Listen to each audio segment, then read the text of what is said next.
Hello everyone, welcome back to my channel.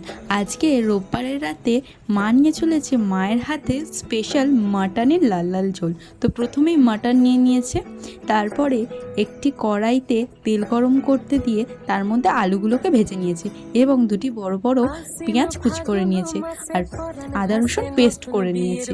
তারপরে সেই কড়াইতেই তেজপাতা ফোড়ন দিয়ে পেঁয়াজগুলিকে ভালো করে ভেজে নেবে।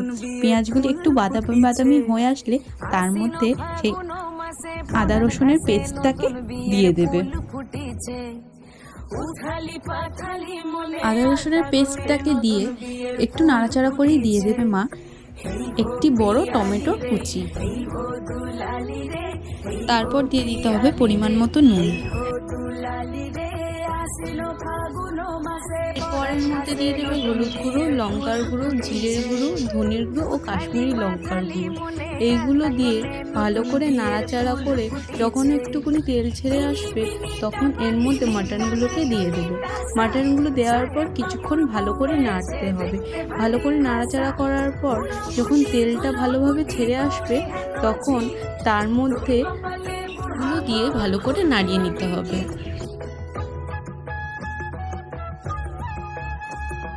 তারপর মাটনটা কড়া থেকে নামিয়ে ভালোভাবে সিদ্ধ হওয়ার জন্য প্রেশার কুকারে দিয়ে দিতে হবে। আগে মাটনগুলো দিয়ে তার উপর আলুগুলো দিতে হবে। আর এখানটায় মা গরম জল দিয়েছিল।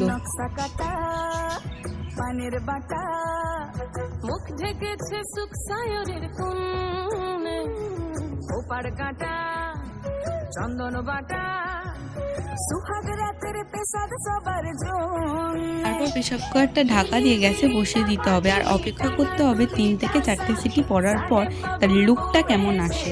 তো আমাদের এটা রেডি হয়ে গেছে। তো আমরা এখানে 3টে সিটি দিয়েছিলাম, আপনাদের পরিমাণ মতো আপনারা সিটি দিয়ে দেবেন। তো তারপর এটা আবার প্রেসার কুকার থেকে কড়াই ঢেলে নিয়ে এর মধ্যে গরম মশলার গুঁড়ো ছড়িয়ে দিয়ে একটু নাড়াচাড়া করে নামিয়ে নিয়েছিল মা। আমি এখানে ভাতের সাথে নিয়ে নিয়েছি লাল লাল মাটনের ঝোল। তো এই রেসিপিটা আপনাদের কেমন লেগেছে বলবেন। আবারও পরে একদিন আসবো অন্য একটি রেসিপি নিয়ে। তো আজকের মতো টাটা।